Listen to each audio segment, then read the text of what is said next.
Hello, friends, welcome back to Smriti Notes for Biotechnology. In the previous video, we learned about enzyme immobilization. Now, we will learn about some methods on how to immobilize the enzymes. Some of the common methods are adsorption, covalent bonding, encapsulation, and entrapment. So, before I start with the methods, let us first recall what immobilization means. Immobilization basically means to imprison a cell or enzyme in a matrix. Now, the very first method is adsorption. This means that the enzyme is absorbed to the external surface of the support. As I've shown in the diagram, there's a support system and the enzymes gets absorbed. There is no permanent bond formation, only weak bonds are there to stabilize the enzyme. And some of the weak bonds are hydrogen bond, van der Waals forces, and ionic interactions. There are different methods for adsorption. Some are like static process, dynamic batch process, reactor loading process, and electrode position process. The enzymes that are adsorbed are removed easily by small changes in the pH or the temperature. Now let us look at some of the advantages and disadvantages. They are easy to carry out. There is no pore diffusion limitation. There are no reagents required. And the disadvantages is that the deabsorption of enzymes from the carrier and the efficiency is relatively less because the surface area basically decreases. Now, the other method of producing immobilized enzyme is covalent bonding. That means formation of covalent bonds between the chemical group in enzyme and two chemical groups on the support or the carrier. Now, as you can see in the diagram, there is a covalent bond between the enzyme and the support. So this is what covalent bonding means. It is like one of the most widely used methods for enzyme immobilization. Hydroxyl group and amino groups of support or enzyme from covalent bonds are easily.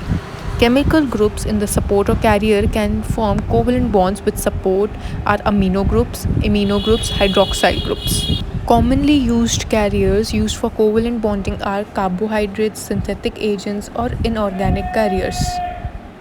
Some other methods for covalent bonding are diazotation, peptide bond, and polyfunctional reagents. Now let us look at the advantages and disadvantages.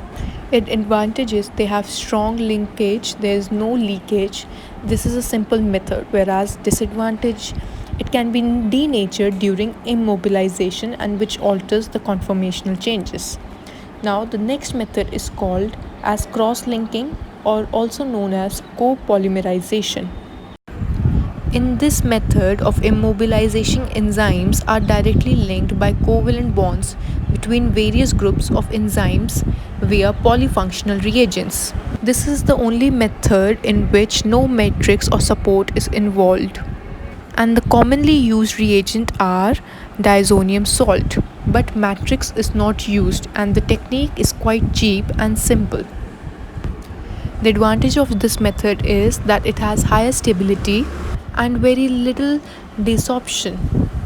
The biggest disadvantage is that it may denature or get structurally modified, leading to the loss of catalytic properties. Now, the next method is encapsulation. This type of immobilization is done by enclosing the enzyme in a membrane capsule. The capsule will be made up of semi-permeable membrane like nitrocellulose or nylon. Do draw the diagrams wherever necessary as it may help in better understanding. Some of the advantages and disadvantages are it is cheap and a single method, large quantity of enzymes can be immobilized, whereas there is a limitation in pore size. Another production method is entrapment, which means that the enzymes are physically entrapped inside a porous matrix. The bonds involved may be covalent or non-covalent. Matrix used will be water-soluble polymer. Matrix used can be agar, gelatin, or alginate. Some of the methods used are inclusion in gels, inclusion in fibers, or inclusion in microcapsules.